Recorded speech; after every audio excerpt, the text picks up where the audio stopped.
Hello everybody, welcome back to 10 Minute Reviews. I'm Jason, bringing you today's episode. My fuzzy co-star Freya is wandering around. She may or may not make an appearance. Freya! Hi.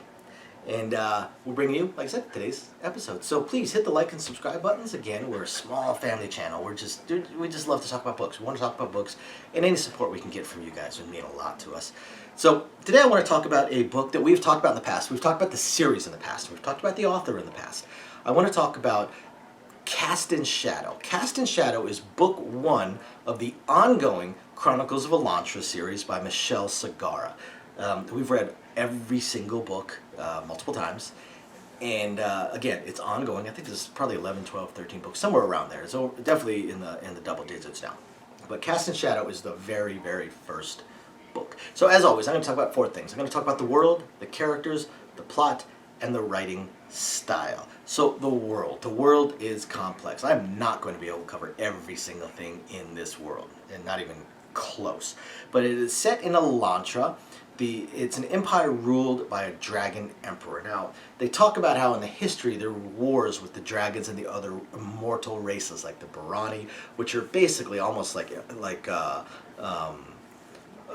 almost like a cross between elves and Spartans. They're immortal, but they're not dainty. They are fierce, dangerous, some of the most dangerous, most feared warriors around. They almost defeated the dragons in the war. In fact, it was basically just almost a truce that came about. Then you've got Leontines, you've got Aryans, the Barani, of course, the dragons. As the series goes on, you get introduced to even more, some that really remind you of Illithids. So most of the book, the first book especially, all occurs within the city. And the city is the Dragon Emperor's empire and his horde. But there are actually parts of the city that are not controlled by the emperor. They are called fiefs. They are basically ghettos in a way, but they are magical. Because there's a lot of magic in this world, and each fief is basically controlled by a magical tower, and the owner of that tower rules the fief. The main character, Kaylin Nea, very young. She's a member of the law enforcement of the Empire, one of their three law enforcement arms. And she's basically a street cop. She starts out private Kaylin Nea. That's what she is in this book. Private Kaylin Nea. Except there's a few things different about her. One, she was born in the fiefs, raised in the fiefs. She was raised in the fief of Nightshade, I believe.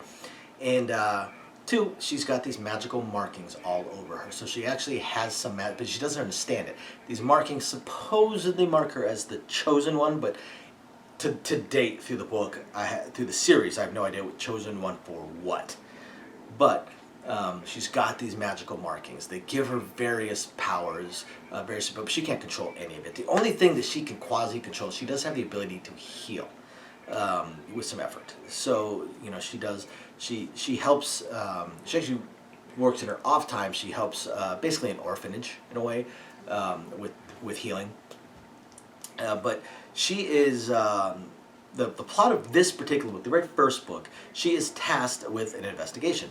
Deaths of some children with markings very, very similar to Kaylin's magical markings start showing up. So she gets tasked with investigating these deaths, figuring out what's causing them, who's causing them, the whys, so on and so forth. It's a typical murder mystery in a way, except with magic and a lot of very, very powerful beings. The thing with the Chronicles of Elantra versus so many other books is at no time, I think, ever in any of the books is Kaylin the toughest or most dangerous person present. At no time, ever.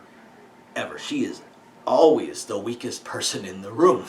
She's either interacting with Leontines, which are basically, figure anthropomorphic lions, figure like were-lions, except they don't have any other form, but they're their main one, or with immortal Barani, or immortal Aryans, or immortal dragons, all that have insane levels of power. Even her human partner, Severn, is a former, you'd almost say that branch of the law enforcement he used to be part of would almost be like the U.S. Marshals, like fugitive recovery team, kind of, or SWAT in a way, kind of crossed with fugitive recovery, crossed with possibly assassins. So even her human partner is a far more capable fighter than she is, and she's capable for sure, but just at no point in the books is she ever even close to the most powerful or strongest person in the room, ever. Even when she's interacting with children, there's usually a Leontine right next door, or she's interacting with Barani children or something like that that could, wipe her out. So part of her investigation does end up leading her back into the fief that she was born in, the fief of Nightshade, where she ends up meeting Nightshade, which is never a good thing. He's an extraordinarily powerful Barani, exiled Barani criminal. The fiefs basically have to look at him as almost like crime slums, with a crime lord that's in charge of him. Now, this doesn't always hold true. In later books in the series, one of the fiefs does end up being controlled by someone who's most definitely not a criminal, but most of them are definitely crime slums, crime-ridden, crime-ruled slums.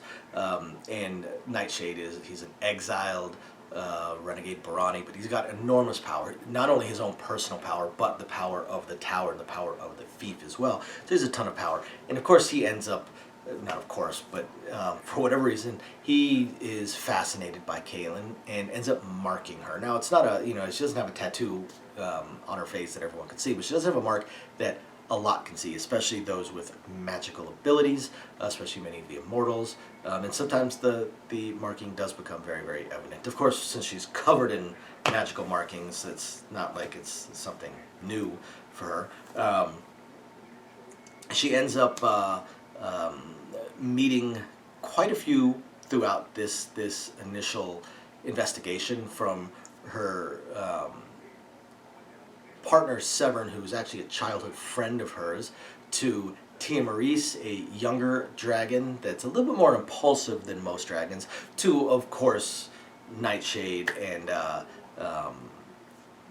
his people, or his peeps.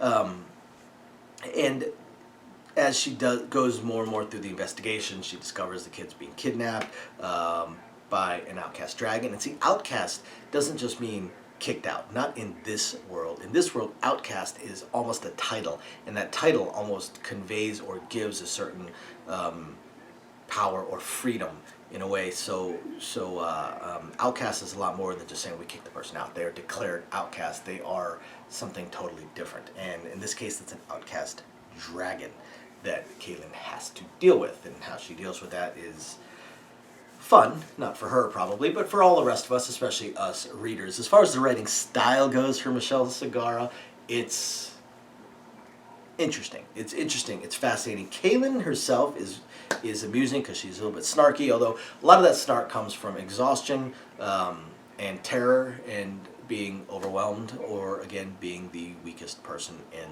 the room. So she's snarky. The Barani and the dragons, I would say, a lot of the dragons end up showing enormous patience even though they act like they're going to eat her at pretty much any given moment.